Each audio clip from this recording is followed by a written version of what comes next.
In this video, we would like to show you how to create the access credentials for the Amazon Creator API through the Amazon PartnerNet.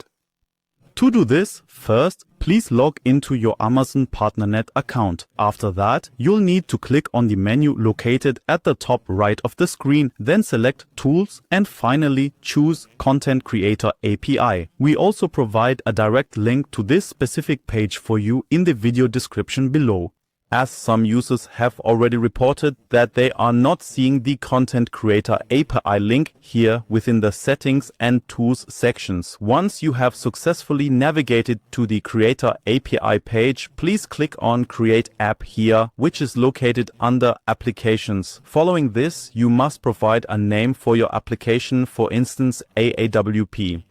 In my example, I now have to enter AAWP version 2 because I had already created this application.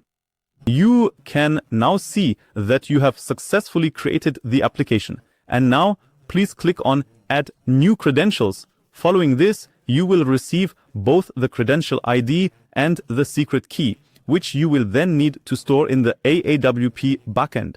Back in the AAWP backend, you can find the settings for Amazon API and Amazon Creators API. Here, you'll need to enter your ID and secret key. To ensure the connection works smoothly, please also make sure that you have correctly entered the right Amazon shop and the accurate tracking ID under boundary. Only then can you be absolutely certain that you'll be able to properly connect the Amazon Creator API. Afterwards, click Connect.